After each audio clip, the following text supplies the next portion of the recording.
कृष्णाय वासुदेवाय हरये परमात्मने प्रणतः क्लेशनाशाय गोविंदाय नमो नमः।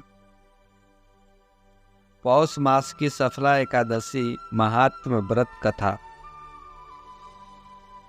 युधिष्ठिर ने श्री कृष्ण से पूछा, हे भगवान, पौष मास के कृष्ण पक्ष में जो एकादशी होती है उसका क्या नाम है, उसकी क्या विधि है तथा उसमें किस देवता की पूजा की जाती है, यह बतलाइए। भगवान श्री कृष्ण ने कहा, युधिष्ठिर बतलाता हूँ, सुनो। बड़ी बड़ी दक्षिणा वाले यज्ञों से भी मुझे उतना संतोष नहीं होता जितना एकादशी व्रत के अनुष्ठान से होता है। इसलिए सर्वथा प्रयत्न करके एकादशी का व्रत करना चाहिए। पौष मास के कृष्ण पक्ष में सफला नाम की एकादशी होती है। उस दिन पूर्वोक्त विधान से ही विधि पूर्वक भगवान नारायण की पूजा करनी चाहिए। एकादशी कल्याण करने वाली है, अतः इसका व्रत अवश्य करना उचित है। जैसे नागों में शेष नाग, पक्षियों में गरुड़, देवताओं में श्री विष्णु तथा मनुष्यों में ब्राह्मण श्रेष्ठ है, उसी प्रकार संपूर्ण व्रतों में एकादशी तिथि का व्रत श्रेष्ठ है। राजन, सफला एकादशी का नाम मंत्रों का उच्चारण करके फलों के द्वारा श्री हरि का पूजन करें। नारियल के फल, सुपारी, बिजौरा नींबू, जमीरा नींबू, अनार, सुंदर, आंवला, लौंग, बेर तथा विशेषतः आम के फलों से देव देवेश्वर श्री हरि की पूजा करनी चाहिए। इसी प्रकार धूप दीप से भगवान की अर्चना करें। सफला एकादशी को विशेष रूप से दीप दान करने का विधान है। रात को वैष्णव पुरुषों के साथ जागरण करना चाहिए।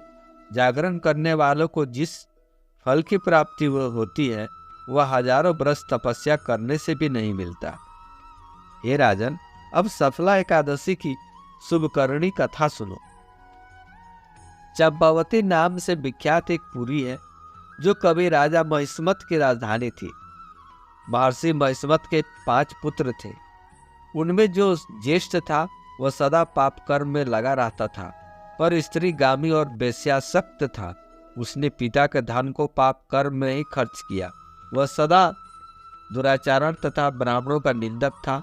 वैष्णवों और देवताओं की भी हमेशा निंदा किया करता था।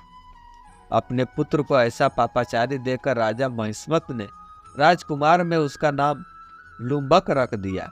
फिर पिता और भाइयों ने मिलकर उसे राज से बाहर निकाल दिया। लुम्बक उस नगर से निकलकर गहन वन में चला गया। वहीं रहकर उस पापी ने प्राय समूचे नगर का धन लूट लिया। एक दिन जब वह चोरी करने के लिए नगर में आया तो रात में पहरा देने वाले सिपाहियों ने उसे पकड़ लिया। किंतु जब उसने अपने को राजा महिष्मत का पुत्र बतलाया तो सिपाहियों ने उसे छोड़ दिया। फिर वह पापी वन में लौट आया और प्रतिदिन मांस तथा वृक्षों के फल खाकर जीवन निर्वाह करने लगा। उस दुष्ट का विश्राम स्थान पीपल वृक्ष के निकट था। वहां बहुत वर्षों का पुराना पीपल का वृक्ष था। उस वन में वह वृक्ष एक महान देवता माना जाता था। पाप बुद्धि लुम्बक वहीं निवास करता था। बहुत दिनों के पश्चात एक दिन किसी संचित पुण्य के प्रभाव से उसके द्वारा एकादशी के व्रत का पालन हो गया। पौष मास में कृष्ण पक्ष की 10वीं के दिन पापिष्ठ लुम्बक ने वृक्षों के फल खाए और वस्त्रहीन होने के कारण रात भर जाड़े का कष्ट भोगा। उस समय न तो उसे नींद आई और न ही आराम मिला। वह निष्प्राण सा हो रहा था। सूर्योदय होने पर भी उस पापी को होश नहीं हुआ। सफला एकादशी के दिन भी लुम्बक बेहोश पड़ा रहा। दोपहर होने पर उसे चेतना प्राप्त हुई।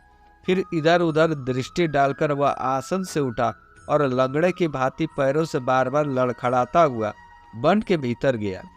वह भूख से दुर्बल और पीड़ित हो रहा था। राजन, उस समय लुम्बक बहुत से फल लेकर ज्यों ही विश्राम स्थान पर लौटा ते हुए सूर्य देव अस्त हो गए।